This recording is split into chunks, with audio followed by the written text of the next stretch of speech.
Are you a filmmaker or content creator with a vision that demands the best? Then look no further than IPGRentals.com, the ultimate destination for audio, video, lighting, drones, and support gear for your productions. At IPG Rentals, we believe in the power of collaboration.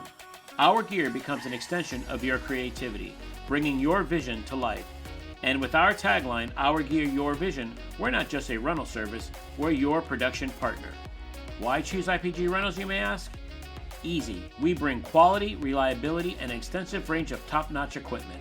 From industry-standard cameras and audio equipment to state-of-the-art lighting and drones, our gear is meticulously maintained to ensure you get the best results every time. So what are you waiting for? Visit www.ipgrentals.com. Our Gear, Your Vision. Welcome to Media Hub.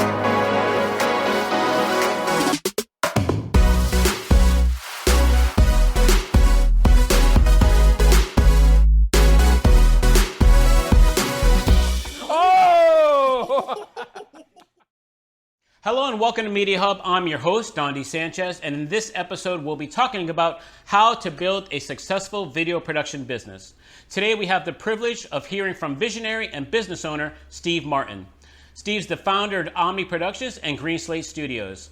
Omni Productions is one of Central Florida's leading production powerhouses. Their influence extends across Florida and the U.S., captivating the attention of all types of businesses, including the Fortune 500. Omni Production develops dynamic productions, shaping compelling narratives that span from television commercials, web videos, and motion graphic presentations. In today's discussion, Steve will unravel the secrets on how to build a thriving video production business. So be prepared to be inspired and informed. Hey, Steve, how you doing today? Hey, Dondi, how are you? Thanks for having me. Good. Thanks for being here. Thanks for accepting it when I gave you a call. You know, I know you have a busy schedule, and I know you guys are always doing stuff, but I thought you would have a lot of great input on how to build a successful business because, you know, tell the viewers, how long has Omni been around? We technically incorporated in 1989. So what is that? I'm not very good at math. What's that, about 35 years or so? I actually had technically started while I was in school at UCF. Okay. And what made you choose this industry? Well, oddly enough, it was really by accident. I was a marketing major at UCF, and my thought was I was going to go work for IBM or Chrysler or General Motors or Microsoft or something like that and go do industrial marketing. And in my last year of school, I got involved in student government at UCF as a director of public relations, thinking, yeah, that'll be a great, feather in my cap for my resume so when I go out and get a job. And one of the first assignments that the president of student government gave me was, hey, can you do a series of PSAs from a student perspective, not a university perspective? And he said, can you do that? And I said, sure, I can do that. And then I thought, okay, how do I do that? And I got involved with Professor Keith Fowles at UCF and a couple of students, one of which is Tim Bartlett, who is still a dear friend to this day. And we produced a series of 4 PSAs, and I knew right then and there, this is what I need to do. This is what I want to do. And all this idea of industrial marketing and working for a big Fortune 500 just went right out the window. I can see that. When you first got in, because you said you incorporated back then in '89, right? But did you just freelance, or did you already just start as a company and have people with you, like subcontractors or whatever? How did that start? How did you form it? Yeah, I started off as a company. While I was in college, I was actually paying my way through school as a disc jockey. So I had a company, and I was out there, getting clients and things like that. And I started doing some wedding videos and things like that back in the 80s. And so I had an idea that I was going to be a company right from the get-go. Okay. And what types of jobs does Omni Productions work on?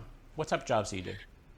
Right now, mostly we do corporate and broadcast work, a lot of Fortune 500 stuff, and a lot of small business. It's just it's a good mix. One of the things that I have found over the years of being in business is I try not to have too many eggs in any one basket. I like to have lots of legs on the stool, if you will, so that when something goes down, something else can pick up. Okay. And how about everybody might have their own definition of what success is, right? What would you say, or what do you consider a successful business? There's some obvious answers. Success is partially financial. You have to be able to make a living, and you have to be able to feed your family and take care of things, obviously. But it goes well beyond that. And I like using the word effective instead of successful. One of my heroes is a guy named Stephen Covey. Wrote a book called 7 Habits of Highly Effective People. And the principles in that book are really all about integrity and all about being effective in everything that you do, both personally, professionally, the relationships with your friends and your family, your work, your employee, your boss, whatever the case may be. And that's what I have found. And the relationships that I have built over the years, being in business, are probably the most lasting and important ones. The jobs come and go, the clients come and go, the relationship with staff, with freelancers, and some clients too that you just become very good friends with. Yeah. With Omni, when you first started in '89, was it just you, and then you would just call, friends that you knew that were subs in the industry to come and help you? Is that how you started? Yeah, exactly. It was when I first started this company. It was me in my college apartment. In the corner of the bedroom, it was my desk and my dot matrix printer, and that's how I started. It was a very small operation. Shortly after I got married, I decided that I was going to put all of my effort into this, and my wife was an engineer, so it afforded me the opportunity for us to live off of her salary for a good couple of years, and I just plowed everything back in. We got a small office close to the house. And it just kind of grew from there. When do you think it was the pivoting moment for you to say, you know what, I need to start bringing some people on staff and help me? Because everybody that actually hits happened that pretty early. Point. Okay. That happened pretty early, actually. I started off by hiring an admin person so that I could be, out in the field doing my work and selling and doing all the things necessary to pull the business along. And I didn't have to worry about answering the phones and doing the paperwork and paying bills and all of those kinds of things. And then I think it was probably in the early '90s, mid '90s, where we had built up a staff of about 4 or 5 full-time people. And that was probably a pivotal moment because at that time I didn't know what I didn't know. Remember, I didn't go to school for production. I don't have a degree in film or television or radio or media or anything. I'm a marketing guy.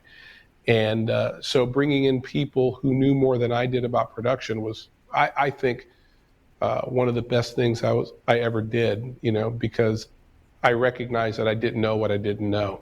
And so bringing in guys that had broadcast experience, had worked at television stations or networks, was really, really helpful.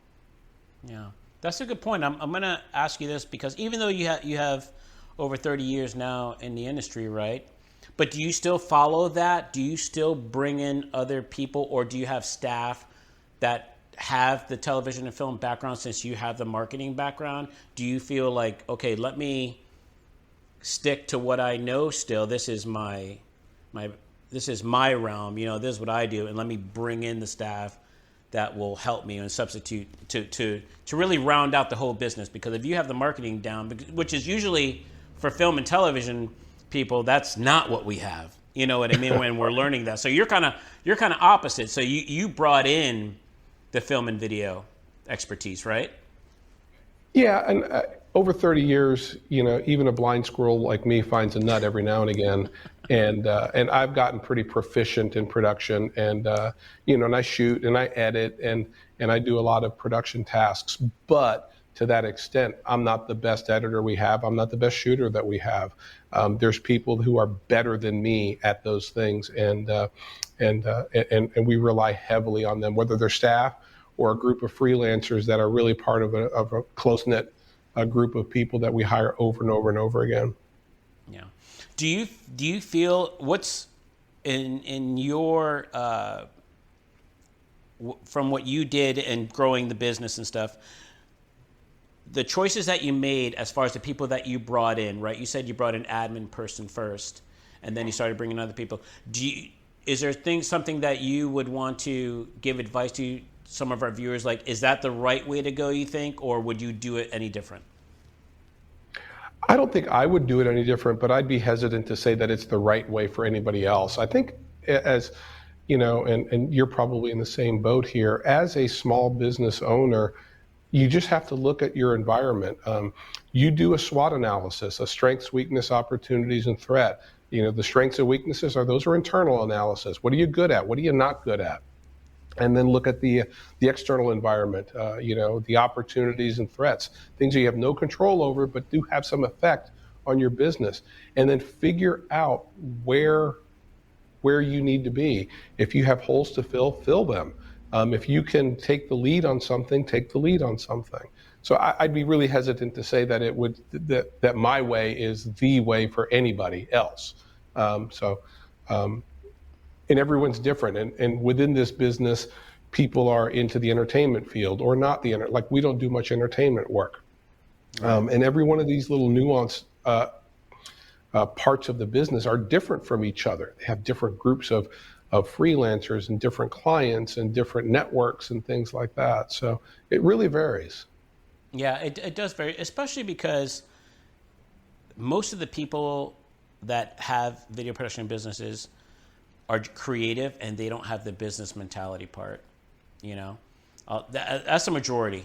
That's a majority, and it's very important that if you are going to start, that you must take some type of financial course or some type of business course, online, YouTube, something to help you run the business. Would you agree with that? I would totally agree with that. And to this day, do you still, are you still learning on how to grow it? Oh, absolutely. Yeah, I make mistakes every day. And what type of stuff do you do? Learn. Yeah, what type of stuff do you do now? What type of stuff do you do now to help continue grow your business? As far as like learning. Well, from a learning standpoint, I am really staying up on economics. I'm trying to always figure out what's going to be happening around the bend. Like right now, as we do this taping here, for the last year, people have been saying, a recession is right around the corner. A recession is right around the corner. And it hasn't happened yet, and it may happen, it may not happen. But paying attention to what's going on in the macro environment, like you said, those opportunities and threats are really, really important, because not everything just falls within the area of your control. You have to be aware of what's going on around you that you have no control over, but may present an opportunity for you. I'll give you a perfect example. We started Omni back in 1989 when we incorporated, and it wasn't until 2010 that we launched Green Slate Studios. And that was just a function of opportunity. In 2010, we were in the middle of a nasty recession after the financial collapse in 08, 09. We hadn't quite recovered yet. And we were fortunate enough by that point to have owned our own building that we're in. And, Omni used 2,500 square feet of a 6,500 square foot building, and the rest we leased out. And one of our tenants was having a lot of trouble. They were just flailing, and he approached me and said, "Hey, look, I know I still have almost a year left on my lease, but my business is failing, and I'm going to close up shop. Would you let me out of the lease?" And we came to an amicable term to let him out of his lease. And I immediately called my real estate guy and I said, "Hey, I need to find somebody to rent 2,000 square feet." And he just flat out looked at me and said, "It's a really bad time to be looking for a tenant right now. Can't you use the space yourself?" And my first thought was, no, I can't use the space myself. And then I started thinking about it, and we decided to take this 2,000 square feet and convert it into a studio. And at the time, it was kind of thought, that's not a really smart move. You're in the middle of a recession. But in my experience, calculated risks work out, and more often than not, they work out if you've thought it through carefully. The recession's not going to last forever. Now's the best time. Contractors are willing to deal because, it's they don't have a whole lot of work and so forth and so on.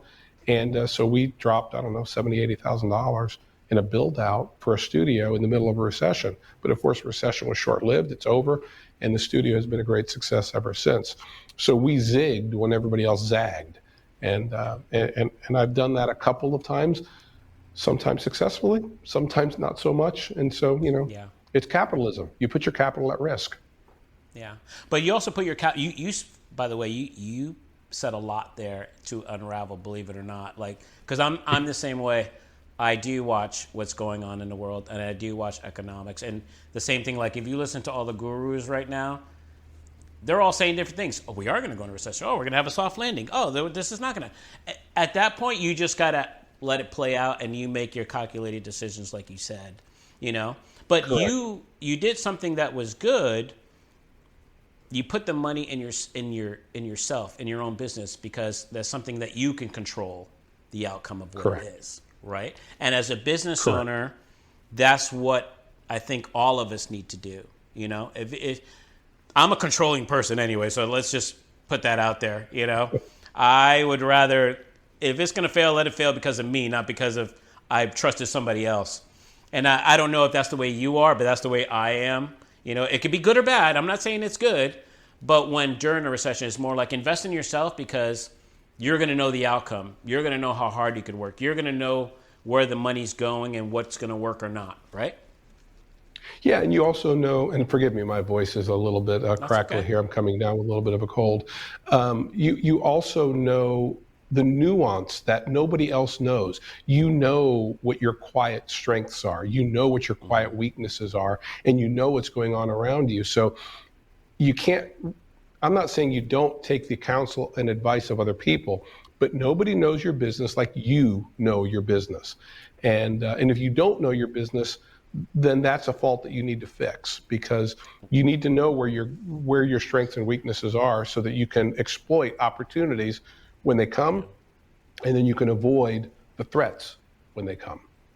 Right. Good advice. So I would like you to give advice to, let's say, the person that's already been in the industry. He's a freelancer. He or she's a freelancer. He's been in the industry, let's say, 7 to 10 years, right? And they're looking to advance. They're looking to move up or grow now from a freelancer and starting a business. What advice would you give them? Be very, very careful with the transition. Because as a freelancer, you're used to getting your work from, say, another production company or a group of production companies that hire you.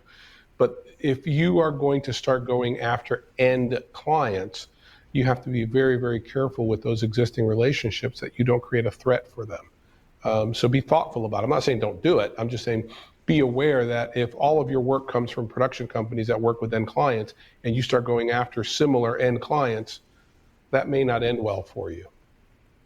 Okay. All right. How about making sure they have enough capital, or making sure right. They're able to withstand whatever comes? Like you said, no one knows what's going to happen as far as a recession, a right. pandemic, anything, So how would they prepare for something like that? What would you say?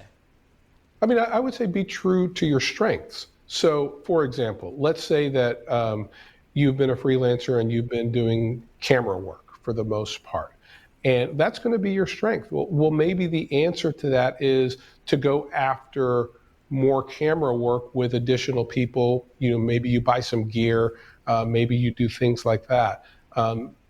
One of the I think the biggest problems that small businesses have is that they try to be all things to all people, and they end up, being none. So if you generally, as a small business, you don't have the resources to market like you would if you're a huge Fortune 500. And if your message is muddled, I'm a cameraman, I'm a DP, I'm a this, I'm a that, I'm a the other. If you're also, making candles, and then you're also doing something, there's ridiculous examples, you know what I mean? But if you don't have a clear brand and an identity for what it is that you're doing, it's going to be more difficult. So be thoughtful about that as you go forward. Obviously, you have to make sure you've got enough capital to withstand difficult times. Like in my case, I was very fortunate. As I started my business, like most businesses, it struggled early on. You go weeks and months without any serious work. But in my case, my wife was able to support us for a good solid couple of years. The other thing that I would recommend if you're getting ready to jump into the self-employed realm is to live on significantly less than you make, and then constantly be building a cash fund, because you will run into times that you're just not making any money and something goes wrong. You lost a big client or something happened and you're hurting. And if you're living paycheck to paycheck and you're making the deposits from the client and then turn around and spending it right away, it's going to be harder for you. Not impossible, but harder. So figure out how to live on much less than you make, and then a couple of good things happen. One, you get a little bit more disciplined about your spending, but you also get more disciplined about saving for the rainy days, and they will come. Right. Great advice. And you touched on branding, and I want to segue into that because branding is so important. Obviously, you with a marketing background, you already know how important, from the beginning, how important branding was. And something I had to learn was, especially coming from a freelancer to a company, in the beginning it was hard to brand IPG as opposed to, just Dondi, you're hiring Dondi. And it took me like a good 3.5 years to really see the transition of the branding of IPG. Yes, no, you're hiring IPG to do the job, not Dondi Sanchez. Can you, especially in the beginning, I find it very important that someone should know, if you're going to open up a business, right? Are you going to stay just with yourself, or do you have plans on growing it with employees and things like that? Because that determines the name. Don't just call it, so-and-so Productions, your name, you know what I mean? Because that's going to be very, very hard, very, very hard to brand when you're growing, right? You agree with that? So I would completely agree with that. So I you have to be really careful. I want you to talk about, because you have the degree in marketing. Please tell the viewers how important branding is in the industry. Branding is huge for any business, any industry. I don't care whether you're talking about restaurants or production or making plastic parts for something. Branding matters because it is the language that you use to communicate to clients and potential clients. And it's just that simple. Branding is not a logo. It is not a font. It is not a color. It is not any one thing. It's all of it put together. It's all of it regarding how you talk to your clients and how you prepare estimates and how you communicate with them. It has to do with the culture within your company, whether it's really straight-laced or kind of fun and goofy or somewhere in between. Branding is how the public views your company. And like I said, I think the biggest mistake that people make in small business, and all kinds of small business, not just production, is that they get they try to just take whatever they can get from a work standpoint because they need the revenue. And that's fine, I get that, but all of your effort and your public communications and external comms ought to be reinforcing your brand, whatever that means. And in our case, we have two different brands, and they're very different from each other. Omni Productions is a production company that serves clients, and it tells stories for clients. So it's a corporate gig, a commercial gig, whatever it might be, we're telling stories. Green Slate doesn't. Green Slate tells no stories. Green Slate doesn't produce anything. Green Slate is a resource for production companies, including Omni, to do things. It's studio, it's equipment, it is a facility. When you walk around this studio and there's not something going on, there's no phones, there's no offices, there's no copy machines, there's nothing. It's a dark studio. We try to make that happen as little as possible, of course. No, But those are two yeah, very different brands, and they're the right. same company, but there's very different branding. And that's one of the things that I think has made GreenSlate really successful, where other production companies like you and others have come in here, and basically you get the keys to the kingdom. You walk in here and you own the place for the day, the week, the month, whatever the project is. And there's no interference, and there's no production company looking over your shoulder. And so when you look at everything that we do for GreenSlate, it's very different than how we communicate as Omni. Yeah. And, as you're talking, it's hitting me. Now I know why has Slater there. He's tying him in for marketing. It just hit me right now as you're talking, which is, now I'm going to say is genius. I know you know what? You're going to have to send me a picture of Slater so we can put him up so people can know who Slater is. Actually, and we have a picture with Slater ourselves. Yeah, bring him over. I love Slater. Yeah. Where's Slater? Right, I'm going to stay right here, but Greg, and we'll make sure we put Slater up with our group picture we have as well. We love Slater. I'm gonna be honest with you. Slater freaked me out when I turned the corner. When I first went into the studio, it freaked me out, dude. I turned around, I'm like, whoa, because I wasn't expecting him there, and it totally freaked me out. But if everybody, I just want to introduce everybody. It's Slater Green back there. Slater Green, which you actually had a poll on how to come up with the name and everything. So. Great on that as well, and I think that's a great name. So keep Slater back there. Yeah, we'll leave him right there. He's a good guy. But I think you should explain why you did. I know why you did now after hearing it, but because you can't. It's a whole different way of marketing GreenSlate. So you had to come up with some way to tie it in together where people would come in. So I don't know if you want to add anything to that, but that's what I see. The whole point of Slater originally was we just needed a mannequin to light things, because I got tired of standing in while somebody's saying, hey, can you stand in for a second? Or somebody else can stand in. It just takes a lot of time and effort. And so we said, let's just get a mannequin. And we decided to give him a name. So we decided, and Mark over here at our office has been really, really good about a lot of our social media stuff. And we thought, well, let's have a poll. Let's come up with other people coming up with names for him, just to create engagement, just to have a lot of fun. And I think he has become, Mark's right around the corner here, but I think it's become Mark's alter ego. And I love seeing his posts. I gotta say, I love seeing his posts, and it just brings, like you said, engagement. But it just ties it in. It ties. You think of Slater, you're like, oh, GreenSlate. It's just fun. It's I'd like to say that it was really well thought out and it was part of a grand strategy. But sometimes a good idea just happens to fall in your lap, and then. One of the things that we do around here sometimes is we just kind of sit around the table and go, what can we do with this? And don't take anything off the table. Don't discount anything. Just have fun with it. And and this has just been a great success story. Slater is a good guy. That's awesome. I love Slater. Cool. He's a little stiff, so what would you say? Otherwise, he's fine. What would you say are some effective strategies for marketing selling oneself? What are some of the strategies that maybe you use or some people should use? This might sound a little weird, but I don't think of it as marketing yourself or selling yourself very much. In every conversation with a client, when I'm putting an estimate together, I try to look at it from their point of view. I try to look at it as their advocate.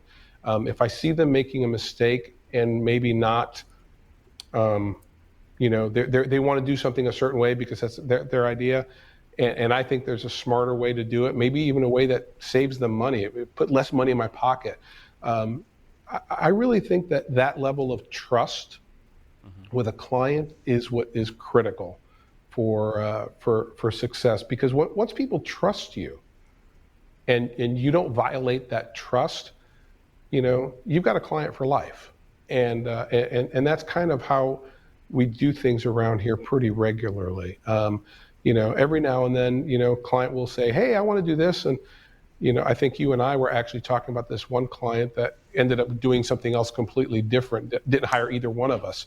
And he told me what his budget was, and I had to just flat out tell him, I said, I don't think I can figure out how to spend that much of your money, sir. I just really can't. I don't think it's necessary. I think, I think we can do it like this and like this and like this and be much more efficient. And maybe I don't understand enough. So please tell me more. And I think that usually plays really, really well, I think, with clients. And more importantly, it plays good with me because I don't have to think about what I said. I just tell them what I think. Yeah, that's good. Good advice. I'm going to take you back a little bit to when you first started Omni, right? And like you said, you didn't have a lot of money, right? But you still have to market yourself. You still have to take certain steps to try to get clients, right? What did you do back then to land clients? How did you market yourself? How did you do that to get your first client? Well, back in my day, we had actually advertised in the Yellow Pages. Wow. This was a big thing. This is how, the whole idea is that you have to be present at the moment that a client is interested. Now, today that is online, but when I started this business, it was the Yellow Pages. That was the only real thing to do because it was a one-to-one relationship with the buyer. The client is like, I have a need. I don't know where to go. I open up this big yellow book and I start looking under video production. And then, I look at the ads and I decide which one is speaking to me and, which brand is closest to what I think is what I need. And that's all there is to it. That's how I did it back then. Now, obviously, it's a lot easier because you've got social media, you've got pay-per-click advertising, you've got all kinds of things that are very real and very powerful, and they are very accountable. You can put money into a pay-per-click advertisement campaign, and within a month, if it's working or not. When you do things like Yellow Pages, you're committing to an entire year, and the feedback comes in, and you can't make any changes for another year. So that's one example. The other things is, when I first started, again, this was back in the days when I was still doing weddings and things like that, like in the 1980s. There were shows, there were events that you can go and get a booth and hawk your wares and show samples and off you go. I gotta say, we don't do like, anymore. Especially when you said Yellow Pages, like for people that don't know, like Yellow Pages were not cheap. No, that is not like guerrilla marketing when you first start out and you're doing, it's you're spending some money there in the very beginning. That's impressive. I was dropping like $1,500 a month in Yellow Pages advertising in the 80s and early 90s. I don't even spend that much now in pay-per-click. Yeah, and that's whatever the value of $1,500 then to now is, about $500. So, Yellow Pages was a big deal, and of course it was the only game in town unless you wanted to do broadcast, right, or billboards or newspaper advertising or something like that. But it worked. Let me ask you this: how would you differentiate yourself from your competitors? You could back then and even now. Like let's talk about now. How do you do it now? How do you differentiate Omni from other? Because here in Central Florida, you got to think Central Florida has hundreds of video production companies. How do you separate yourself from the others? I don't know that I know how to answer that because I don't spend a whole lot of time thinking about my competitors. I'm kind of aware of who's out there and what they do and so forth and so on. But it's all really about the service that you provide your customer and how quickly you can become their advocate for whatever problem they're trying to solve. If they're hiring you, again, I do more corporate and commercial work. If they're hiring you to do something, it's because they have a problem that they're trying to solve. And the quicker you can get to a point where you understand their problem and speak to them in a language that makes sense to them, I think the quicker and easier it is. The reality is that there's very few competitive advantages in technology anymore. back then there were the haves and the have-nots. You had really expensive cameras and you had really cheap camcorders, and there was very little in between. Now the equipment is almost, I'm not going to say irrelevant. It's not irrelevant. Obviously you have to have the right gear and things like that. But it is, the barriers to entry are not what they used to be. In 1990 and 91 and 92, we invested for us what was a pretty good amount of money in what was called a video toaster. This is dating me quite a bit now. Oh yeah, for sure. But it brought to Super VHS and 3/4 inch the ability to do some of the things that only really big post houses could do in editing. And so that was a huge step for me. But even then, I was only spending a fraction of what the big guys had in terms of their equipment and things like that. So now anybody with a few $1,000s can buy a pretty decent camera. You can buy a subscription to an editing platform, and sure, is it going to look as good as what I'm doing with, this camera here with a nice Rokinon T1.5 lens that's starting to throw the background into focus? No, maybe not. But it can be pretty darn good, and for very little money. So the competitive advantage is there's not there. It's all about what's your ability to tell a story, to understand the client's problem, and then deliver on a solution. And it's just that simple. How would you go about getting new clients? What advice would you give to someone who's starting out, how to get clients?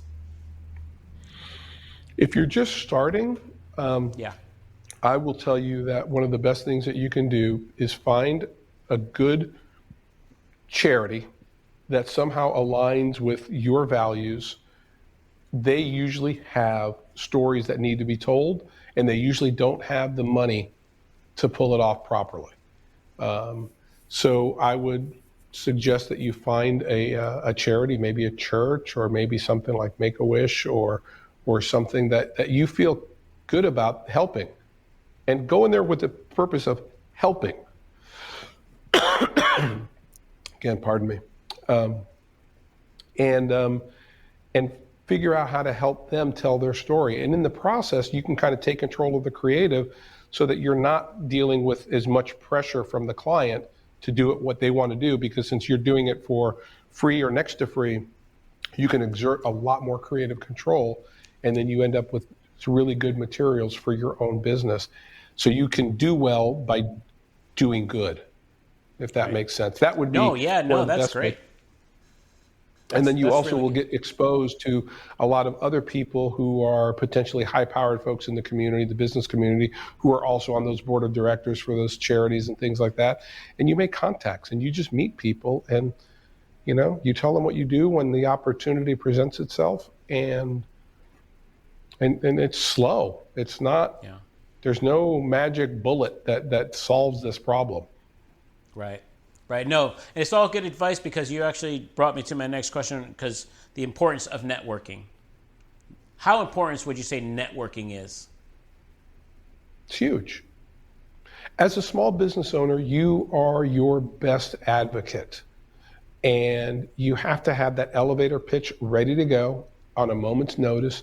You want to put yourself in situations where you're networking with people who either can influence those who might be clients or who might be clients, so that when that opportunity presents itself, you're ready. It's that the old adage is, I don't know where all of a sudden this company started doing all kinds of crazy things. No, it was happening over a long period of time, and you're planting seeds, and you're cultivating, and then one day it happens. I'll never forget the first big job that we got, and we were trying to transition to do only corporate media. I look back on it, and it's kind of a silly, but it was a retirement community that sold what do they call manufactured housing, trailer park basically, but it was geared towards retirement, and it was over in Oviedo, called Palm Valley. Never forget it. Oh yeah. And I exactly went and what it made my is. pitch, and I talked to them, and they called me back about 2 weeks later. Said, "Yeah, we want to hire you, but we also want you to do this one in Boca Raton and another one in Fort Myers, and we're going to give you, I can't remember the number. I think it was like $10,000 to produce 3 full-blown promo videos." And of course, at the time, no, granted, this is 1991, so $10,000 is a lot more back then, but it Oh was yeah. still a very small number for the amount of work that we were doing. But we took that opportunity and we gave them a $20,000, set of videos, and we overproduced it because we were looking for that opportunity to show, hey, we can compete with the big guys, and so that's how we did it. And before long, then you start telling people, yeah, that video is a $20,000 video, and you just kind of grow into your own market and your own space. Yeah. And how often does that one that you sacrifice on bring you another one that you make the money back? Right? Oh, more often than not. Yeah. There, and I'm never one to say that it takes the big job. It doesn't. Sometimes it's the little tiny job that leads to something much, much, much more significant. Again, a story that I'll never forget is we were I was in my office, and one of the guys that worked for me at the time had a meeting with a client who wanted to do a photo montage for her parents' 50th anniversary. And that project was so small, it wasn't even on my radar, kind of in the structure of things, of what we had going on. But he popped into my office and he said, "You need to come in here and make a reason to come in here and meet this lady. She owns an ad agency. She actually went to, I think it was Century 3, and asked them to help. And they said, no, we don't do that kind of thing." And sent them to this Omni place that they had heard of. And so I took that opportunity to say, "Hello, hi, Sandy, how are you? Nice to meet you. Here's my portfolio," because back then we had portfolios. Remember Right. with a VHS tape. Gosh. And then she said, "Thank you very much." And we did a little photo montage job for her. And then about a week or two later, her producer walks in and says, "Hey, I got this project. Sandy said that you might be able to help us out with it." And we got all of her work for the next 5 years until she retired and closed her agency. Wow. So I never turned down a little job. Yeah, so I never turned down a look little down. job, ever. Hey, that's a definite learning experience and very good advice. Very good advice, because a lot of people might think they're just too big for it, Yeah. So I'm glad you said that story. Exactly. So me and you have been in the industry a long time. We've seen technology just change dramatically, like every 5 years, right? Dramatically, right? Yeah. So what would you say, how important is it to stay up to date with technology?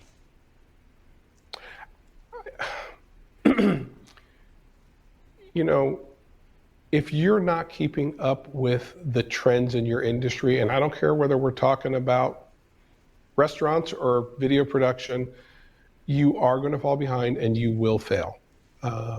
It doesn't mean you have to go out and buy and embrace every new technology, but you need to be aware of what's going on around you and how it's changing the landscape of your industry.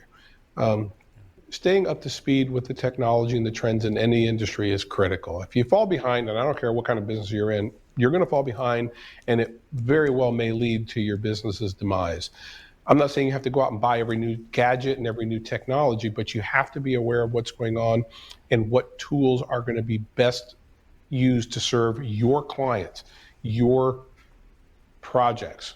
Everybody's a little bit different in what kind of projects they go after. I'd like to think that we've done a pretty good job here. But I'm sure there's things that we're missing as well. Just recently, over the last year or so, we have really embraced a virtual production. It's kind of inspired, like everybody else, by The Mandalorian and some of these new incredible things. But obviously, we're not going to be able to do something at that scale. We don't have the kind of time or the space or the money to do those kinds of things. But we kind of asked ourselves, what can we do in the virtual production space that leverages our strength? Again, remember, if people learn nothing other than a SWOT analysis, strength, weakness, opportunity, and threats, out of this whole thing, that is the thing to take out of this. Well, our strength is green screen. Quite frankly, we're good at it. We know how to make it look right. And so we kind of started thinking about, well, is it possible to do virtual production with green screen? In real time. I mean, virtual production with green screen has been around forever, right? Tracking markers on the green screen and things like that. But like right now, I'm on a green screen, and we can, if Greg, you can punch that up real quick. Show us what you mean. Yeah, they can see what's going on. It's what, we're kind of a skeleton crew in here right now. So there we are. I am on a green screen, and you wouldn't even know. This is a completely virtual environment, and it's done in real time. And now in the past, green screen has always been a function of, keeping a camera static and not moving so you can simplify your plates and so forth and so on. But with our virtual production, we can actually move this camera around, and I can move around in it, and it can follow me. And I think we're going to try that right now. Are we? Yeah, let's try it. Okay. Yeah. Let's see what happens here. So the camera can move with me on this set. You want me to come closer? We're kind of making this up as we go along, guys. Sorry. Yeah. I don't have a focus puller. Focus is always optional, man. Focus is always optional. Yeah. That's great. And if I go further back here, I can even go behind a brick wall. Yeah. That doesn't exist. Yeah. Do me a favor, real quick. Go behind that brick wall again. Go behind the brick wall and so the viewer could see, and show the split again, just so people could really see, and take the green split like you did before, if possible. I know we're kind of doing this live here on the fly. Yeah, I mean, look at that. I mean, just so people could really know what it takes. Now, explain. That's amazing. And honestly, for this second season, I had already told the guys we want to go with Unreal as well for our second season of this show. But I want to ask you, what softwares are you using to do this right now? Because this is emerging technology. It's been out, I would probably say a few years, but it's getting more and more popular now, like you said, with Mandalorian and a lot of other shows. But you're making it available for smaller projects with less budgets, but that could still get a great outcome. Yeah, we are using, can you close that door there real quick? We're using Unreal Engine as the designer of the background. And then we're using a tracking system that tracks the camera moving around so that it can then trigger the Unreal Engine to move. And then we're using Ultimate as the tool to do the real-time compositing and the shadows and all of that stuff. So it's kind of a combination. We pulled 3 different things together to try to make this work. And how long did it take to get proficient in it? Greg is playing now. I am going to tell him I said thanks for doing that, because the elements, he's showing me the elements in the background that you could bring in. I mean, you could do a whole show on just Unreal Engine, and we probably will do it at one point, because you could build your whole set on what you want, and what you want it to look like, Yeah, exactly. It's endless, If you could think it, you can make it happen. Yeah, that's exactly right. And one of the really cool things about it is, for just fun, we did a short film a few months ago. We shot it. We just released it, and it was just really cool working with a Unreal Engine designer, saying, "Well, I'd like the rocket to do this, and I'd like it to go that way. Can we do?" Oh yeah, and he's like, click, click, click, click, click, and he just makes it happen. It's like some CSI thing, and it was just amazing. That you don't have to deal with the reality of the world. You can make it an unreal world, and so it's just been a lot of fun. It's been a challenge too. And I don't want to discount how difficult it has been, because it is bleeding edge technology, and there is very few roadmaps.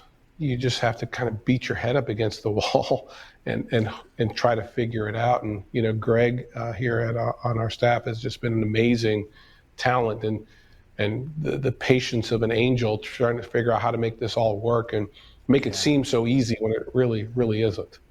Right. I want to ask, whose idea was it to bring it to your company to do it? Greg's. Now, I'm assuming we can't interview Greg. He's busy working behind the scenes right now. But because, like for us, it was a new hire for us named Tyler, younger kid, And when he first brought it to me, my mouth dropped on the ground. I was like, you can do this?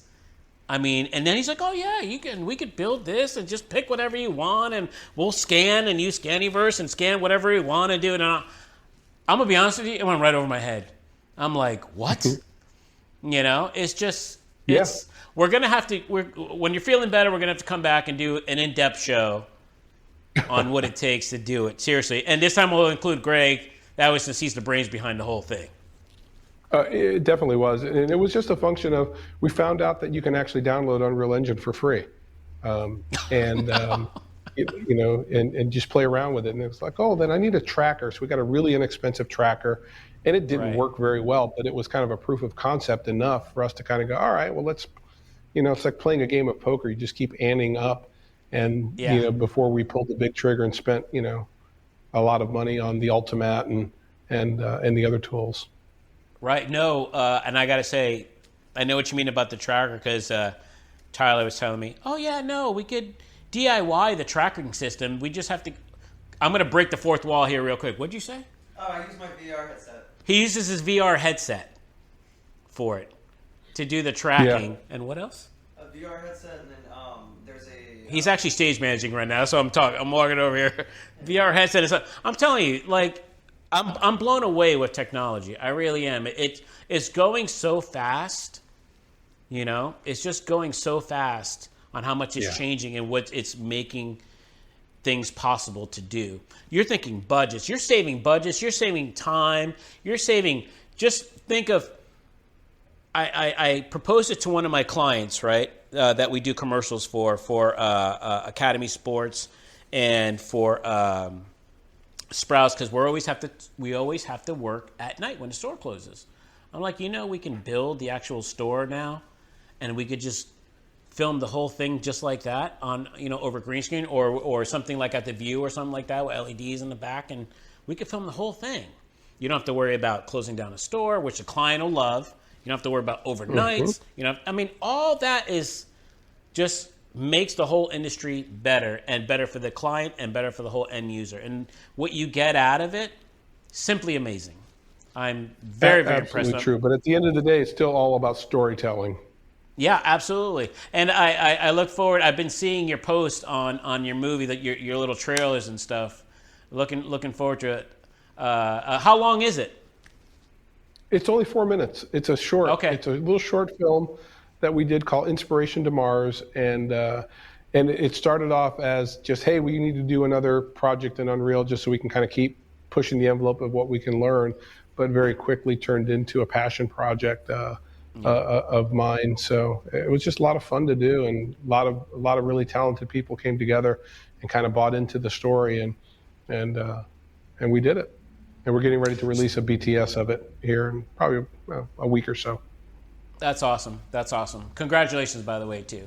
And Thank you. How do you market? So because like you said, once you're working with new technology and you fine tune it for yourself and you make sure you're comfortable with it, how do you go about marketing it to your clients now? Because now it's time to make money with it, right? As a business owner. Yeah. And we will start doing that soon. We are still in the portfolio building stage, to be honest with you. We want to be able to show that we can do multiple different types of projects with it. Getting ready to launch a documentary, again, another passion project of mine called Mi Cuba, which is my story of Cuba that I've never seen from my family having emigrated here, during the revolution in '59 and 1960 and things like that. And then I also want to do something for a charity. And once I have those, they'll have 5 or 6 fully completed projects that are, that I consider something more than just promo material, and doing that. But the other part for us is it's not just about promoting the VP stuff. It's just bringing more attention to Green Slate as a studio facility. And so, we've just recently booked a shoot for a home garden TV show that's going to be shot here. And I can't know for sure that they found us because of some of this virtual production stuff, but all of that work and that buzz certainly doesn't hurt us. Of course. Well, good luck on it. I wish you guys all the best. Thank you. Now, I'm gonna end with this because, especially being a business owner, when you go home, it doesn't end. You're still thinking, you're still doing stuff, you're still, as a business owner, your brain never shuts off. But I want you to talk about how to balance work life and business life, how important it is. Can you talk a little bit about that? Oh yeah, absolutely. And right now I'm in a mode of a season, if you will, of my life right now where I'm taking actually quite a bit of time off. My son is a college athlete, plays football at UCF, and we are going to every single game, home and away. So every other weekend we're traveling to some place in the country. I'll jump on a plane to go to Kansas tomorrow when they take on Kansas State. A few weeks ago I was in Boise, Idaho, for a Boise State game, but we took a week and a half and spent it in Yellowstone National Park and just seeing God's beauty throughout all of that. And every other weekend we're traveling. So it's taking a lot of time out this fall, and I did it last fall as well, and it may be the last time we get to do it. So we're finding really good balance to spend time with family, even though my wife and I are empty nesters now. Both boys are out of the house. But my oldest son is now in Atlanta. He just moved from New Hampshire. So that's a quick flight or a 6-7 hour drive to get up there to go see him. And yeah, I think finding the right time for family and personal things is really, really important. And oddly enough, when I take a lot of downtime off is when my brain allows me to actually be creative about business. For example, the studio that I'm sitting in was a function of an entire summer that we spent every single weekend. We bought a summer pass for Wet and Wild when the boys were just like 10 and 8 years old. And they would go running around on rides, and my wife and I would just sit on, under an umbrella, and we just kind of, talking about all kinds of things, including, what should Green Slate look like? How should it be built, and what should we do about it? And we spent all summer just working on it. Because if you give your brain enough downtime to think, to just take all the day-to-day stuff out of the equation, there's a good chance that it's going to make some room for you to come up with some really good creative ideas for business too. Yeah, great advice. I had some similar things, so I know exactly what you're talking about. When you do take that time away, and you get to ponder, and you're not, even though I'm gonna be honest with you, it's hard to shut my brain off, but I know what you mean, because my wife and I just went away for the weekend to the beach and just on a walk for a couple hours. Man, we talked about everything, and that's how IPG actually got started. You know what I mean? Just from there, right. And we're both on the same page in unity. And my wife is awesome. She's just like, let's just do it. She's not the type of if anything, she's like, do it. She's a great cheerleader. So I know exactly what you're talking about. I want to end with this. If I want you to give advice, what advice would you give to the person that wants to start this business? What should they do? Start in this business particularly? Yes. It's this is a tricky time to get into the media production business with the cost of the tools getting so low and so easy, and the distribution getting so varied. I mean, when I started in this, it was broadcast and cable and tapes, and now you've got every fathom of possibility for streaming and things like that. I would just say, try to stay ahead of the game with both the technology for production, but more importantly, the technology for the distribution, because it's going to change. It's going to change drastically. It's going to continue to change. There used to be this sense that you had to go out and spend a boatload of money on equipment and to do things, and the reality is, in some cases, you just don't. So be really thoughtful about that before you jump on a big loan or something like that for a lot of gear. Get the clients first, and get the distribution. And if you can figure out a way to own your own content, that is probably the smart thing to do, because you can stream it and you can put it on your own platforms. So Steve, I just want to thank you. Seriously, I want to thank you for your time. I know, especially your throat hurting and coming down with a cold. I really hope you feel better soon. I hope you recover quickly. But I thank you for taking the time out to pour into our viewers. It's absolutely my pleasure. Thanks for having me, Dondi. Yes, sir. Until next time, I'll see you. Steve gave us some really good advice about marketing, branding, networking, and most of all, staying up with technology and how important it is.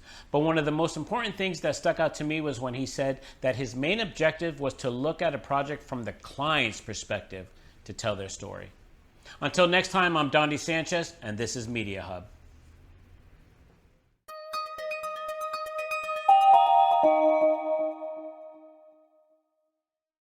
Are you a filmmaker or content creator with a vision that demands the best? Then look no further than IPGRentals.com, the ultimate destination for audio, video, lighting, drones, and support gear for your productions. At IPG Rentals, we believe in the power of collaboration. Our gear becomes an extension of your creativity, bringing your vision to life. And with our tagline, Our Gear, Your Vision, we're not just a rental service, we're your production partner. Why choose IPG Rentals, you may ask? Easy. We bring quality, reliability, and an extensive range of top-notch equipment. From industry-standard cameras and audio equipment to state-of-the-art lighting and drones, our gear is meticulously maintained to ensure you get the best results every time. So what are you waiting for? Visit www.ipgrentals.com. Our Gear, Your Vision.